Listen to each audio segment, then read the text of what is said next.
Hello friends, welcome to our channel. तो friends, आज के इस वीडियो में हम बात करेंगे हमारी एनटीए यूजीसी नेट पेपर 1 2022 से रिलेटेड जो प्रैक्टिस सेट सीरीज़ है उसके प्रैक्टिस सेट 26 के बारे में। जहां पर फ्रेंड्स आज के इस वीडियो में हम 10 एमसीक्यूज़ को कवर करेंगे। तो आप सभी वीडियो का फॉर्मेट जानती हैं, तो हम डायरेक्ट अपने फर्स्ट क्वेश्चन पर चलते हैं, जहाँ पर आज का हमारा पहला क्वेश्चन है ऑनलाइन डिस्कशन फॉरम ऑफ स्वयं इज़ फॉर डैश, यानी कि स्वयं का ऑनलाइन डिस्कशन फॉरम किसके लिए है। फ्रेंड्स, ऑप्शंस आप अपने स्क्रीन पर देख सकते हैं और इसी वीडियो के नीचे कमेंट करके हमें 10 सेकंड के अंदर करेक्ट आंसर बता सकते हैं, जहां पर फ्रेंड्स ऑप्शंस आपको खुद रीड करने हैं।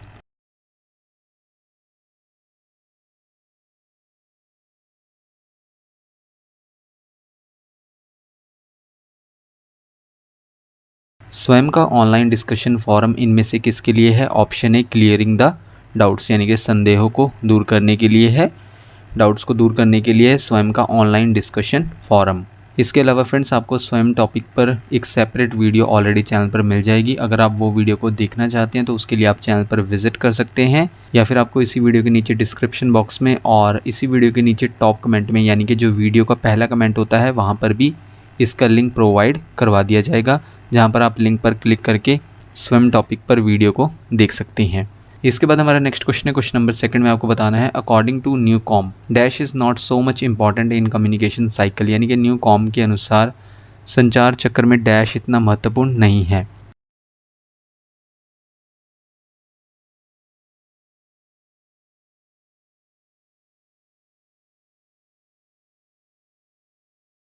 न्यू कॉम के अकॉर्डिंग जो ज़्यादा इंपॉर्टेंट नहीं है कम्युनिकेशन साइकिल में, इनमें से वो है ऑप्शन सी मीडिया, और इसके अलावा option A sender, option B receiver और ऑप्शन डी टॉपिक। ये सभी इंपॉर्टेंट है किसमें, कम्युनिकेशन साइकिल में। किसके अकॉर्डिंग, न्यू कॉम के अकॉर्डिंग।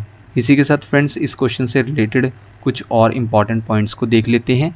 सबसे पहले है new com model of communication. इसे इंट्रोड्यूस किया गया था थियोडोर एम न्यूकॉम द्वारा यूनिवर्सिटी ऑफ मिशिगन के कब, 1953 में। और ये ग्रेट पायनियर भी हैं, यानी कि ग्रेट रिसर्चर भी हैं। किस फील्ड में, सोशल साइकोलॉजी फील्ड में, यानी कि सामाजिक मनोविज्ञान क्षेत्र में।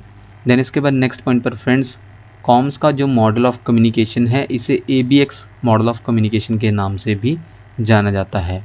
नेक्स्ट है what are the main components of new comms model, यानी कि मेन कंपोनेंट्स कौन से हैं न्यू कॉम मॉडल के।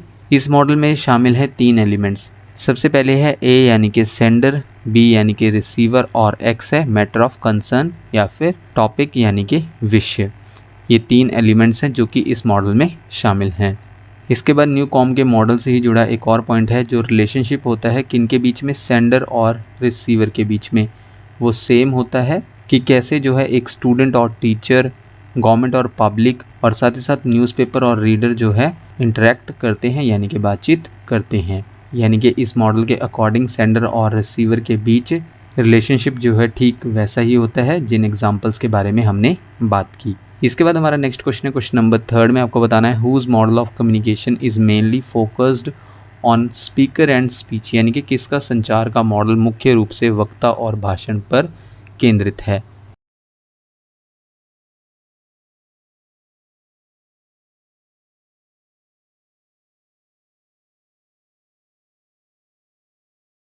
इनमें से वो मॉडल ऑफ कम्युनिकेशन है जो मेनली फोकस करता है किस पर, स्पीकर पर और स्पीच पर। तो इस क्वेश्चन के लिए करेक्ट आंसर हुआ option A Aristotle model of communication, यानी कि एरिस्टोटल मॉडल ऑफ कम्युनिकेशन मुख्य रूप से वक्ता और भाषण पर केंद्रित है। इसके बाद नेक्स्ट पॉइंट में friends, what is the model of Aristotle. Aristotle model है जो मेनली फोकस किस पर करता है, स्पीकर और स्पीच पर, और इसे डिवाइड किया जा सकता है 5 प्राइमरी एलिमेंट्स में, यानी कि 5 मुख्य एलिमेंट्स में, तत्वों में इसको बांटा जा सकता है।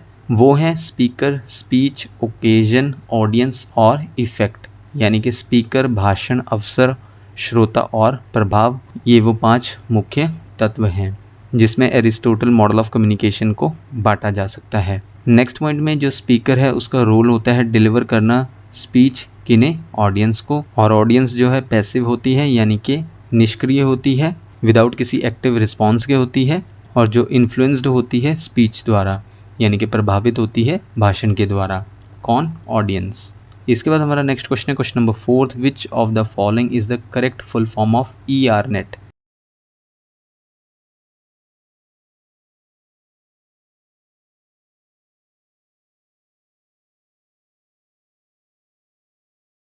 इनमें से ERNET का फुल फॉर्म है correct option D education and research network.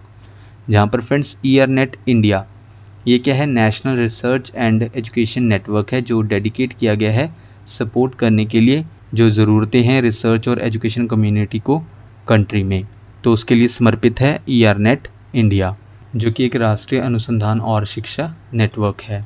इसके बाद नेक्स्ट पॉइंट में फाउंडर कौन है ERNET के, ministry of electronics and information technology, और इसकी स्थापना कब हुई, 1986 में, 1986 में इसकी स्थापना हुई और इसका हेडक्वार्टर्स कहाँ पर है, दिल्ली में है। Next question number 5, who helped late prime minister Rajiv Gandhi in revolutionising India's telecommunication policy, यानी कि भारत की दूरसंचार नीति में क्रांति लाने में दिवंगत प्रधानमंत्री राजीव गांधी की मदद किसने की।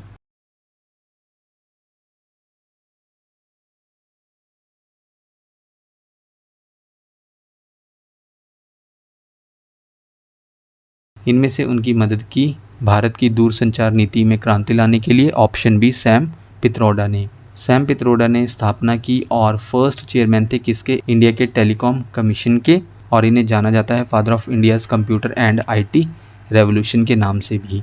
नेक्स्ट क्वेश्चन नंबर 6 में आपको बताना है प्रेजेंस ऑफ ई कोली यानी कि Escherichia coli in water is an indicator of dash contamination, यानी कि पानी में ई कोली की उपस्थिति डैश संदूषण का सूचक है।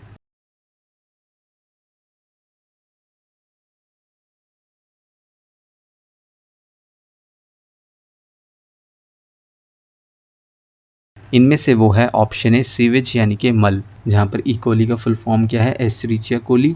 ई कोली वाटर में एक स्ट्रॉन्ग इंडिकेटर होता है जो संकेत देता है कि पानी जो है कंटेमिनेट है, दूषित है, किससे, सीवेज से और एनिमल वेस्ट से। इसके बाद हमारा next question number 7, during day time noise pollution in residential area should not exceed dash, यानी कि दिन के समय आवासीय क्षेत्र में ध्वनि प्रदूषण किससे अधिक नहीं होना चाहिए।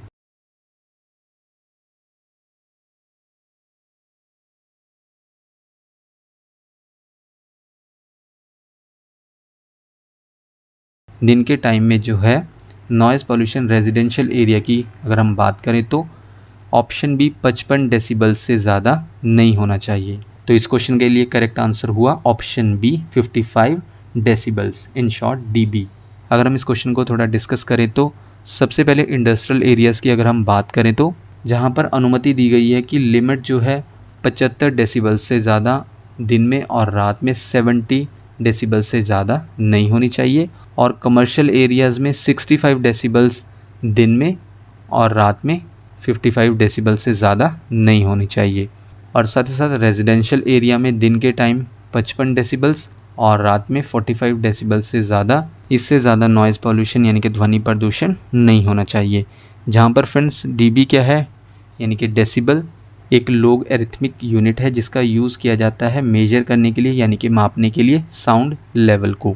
नेक्स्ट क्वेश्चन नंबर 8 में आपको बताना है nomenclature of education department of India has been changed to human resource development in the year dash, यानी कि किस वर्ष में भारत के शिक्षा विभाग का नामकरण मानव संसाधन विकास में बदल दिया गया है।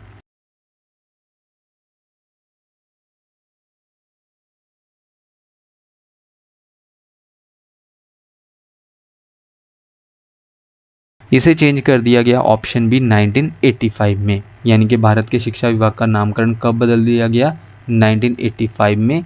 क्या रखा था, ह्यूमन रिसोर्स डेवलपमेंट। और फ्रेंड्स इस क्वेश्चन को अगर हम थोड़ा डिस्कस करें तो ministry of human resource development अब इसे किस नाम से जाना जाता है, मिनिस्ट्री ऑफ एजुकेशन के नाम से जाना जाता है। Ministry of human resource development 1985 से 2020 तक इसका ये नाम रहा, और अब करंट नाम क्या है, ministry of education. Ministry of education जो कि गवर्नमेंट ऑफ इंडिया की मिनिस्ट्री है और रिस्पॉन्सिबल है किसके इम्प्लीमेंटेशन के लिए, यानी कि किसको लागू करने के लिए, जो नेशनल पॉलिसी ऑन एजुकेशन है उसके इम्प्लीमेंटेशन के लिए जिम्मेदार है। इसके बाद इस मिनिस्ट्री को डिवाइड किया गया है 2 डिपार्टमेंट्स में। सबसे पहले है department of school education and literacy जो कि डील करता है किसके साथ, primary, secondary and higher secondary education, adult education and literacy के साथ डील करता है कौन, department of school education and literacy. इसके बाद सेकंड डिपार्टमेंट कौन सा है, डिपार्टमेंट ऑफ हायर एजुकेशन जो डील करता है किसके साथ, यूनिवर्सिटी लेवल एजुकेशन के साथ, टेक्निकल एजुकेशन, स्कॉलरशिप्स एट्सेट्रा के साथ डील करता है डिपार्टमेंट ऑफ हायर एजुकेशन। और इसके बाद नेक्स्ट पॉइंट में करंट एजुकेशन मिनिस्टर कौन है? धर्मेंद्र प्रधान। नेक्स्ट है मिनिस्ट्री ऑफ एजुकेशन भारत के पास कब से थी? 1947 से, जहां पर 1985 में यानी कि 1985 में राजीव गांधी गवर्नमेंट ने चेंज कर दिया इसका नाम और क्या रख दिया? Ministry of human resource development, in short MHRD। Then इसके बाद नया ड्राफ्ट तैयार किया गया नेशनल एजुकेशन पॉलिसी 2020, किसके द्वारा? नरेंद्र मोदी गवर्नमेंट द्वारा, जहां पर फिर से ministry of human resource development को रीनेम किया गया और अब इसका नाम, जो कि हम ऑलरेडी ऊपर डिस्कस कर चुके हैं, क्या है? Ministry of education. नेक्स्ट इसका हेडक्वार्टर्स कहाँ है? न्यू दिल्ली में है। इसके बाद है न्यू नेशनल एजुकेशन पॉलिसी 2020। इसे पास किया गया था 29 जुलाई 2020 को यूनियन काउंसिल ऑफ मिनिस्टर्स द्वारा, जहां पर न्यू नेशनल एजुकेशन पॉलिसी 2020 ने किसे रिप्लेस किया? जो पहले से मौजूद नेशनल पॉलिसी ऑन एजुकेशन 1986 थी, उसको रिप्लेस किया। इसके बाद हमारा नेक्स्ट क्वेश्चन है question number 9। Supreme court was directed in judgement given in 1991 to make the subject dash compulsory in the college curricula, यानी कि सुप्रीम कोर्ट को 1991 में दिए गए फैसले में कॉलेज पाठ्यक्रम में किस विषय को अनिवार्य बनाने का निर्देश दिया गया था?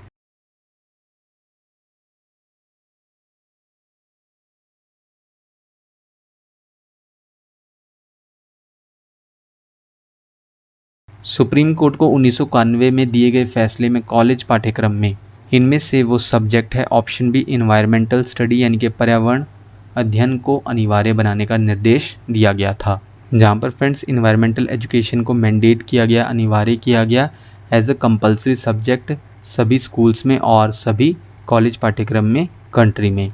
किसके द्वारा? सुप्रीम कोर्ट ऑफ इंडिया द्वारा। कब? 1991 में, जहां पर PIL फाइल किया गया था यानी कि पब्लिक इंटरेस्ट लिटिगेशन, जनहित याचिका दायर की गई थी। किसके द्वारा? MC मेहता द्वारा, जो कौन है? इंडिया के लीडिंग इन्वायरमेंटल लॉयर हैं और रेसिपिएंट हैं यानी कि प्राप्त करता है, पाने वाले हैं किससे? मैग्सेसे और गोल्डमैन अवार्ड्स को। कौन? MC मेहता।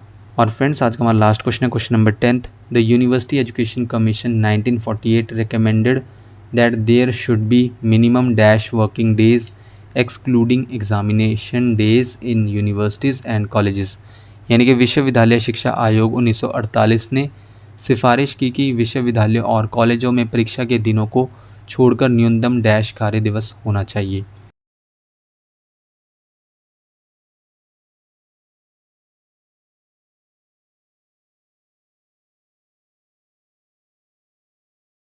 इस क्वेश्चन का करेक्ट आंसर है ऑप्शन बी 180, जहां पर फ्रेंड्स यूनिवर्सिटी एजुकेशन कमीशन 1948 ने रेकमेंड किया कि कम से कम जो है 180 वर्किंग डेज होने चाहिए यूनिवर्सिटीज़ और कॉलेजेस में, जिसमें जो है एग्जामिनेशन डेज को इंक्लूड नहीं किया गया है। ये किस कमीशन ने रेकमेंड किया था? यूनिवर्सिटी एजुकेशन कमीशन 1948 ने, कि मिनिमम जो है 180 वर्किंग डेज होने चाहिए, किन के लिए? यूनिवर्सिटीज़ और कॉलेजेस के लिए। तो फ्रेंड्स ये थी हमारी आज की वीडियो जिसमें हमने 10 MCQs को कवर किया। आप हमें इसी वीडियो के नीचे कमेंट करके बता सकते हैं कि आपने टोटल क्वेश्चंस यानी कि 10 क्वेश्चंस में से कितने क्वेश्चंस को करेक्ट मार्क किया। नेक्स्ट वीडियो फ्रेंड्स आपको जल्दी चैनल पर मिल जाएगी। So thank you friends for watching this video.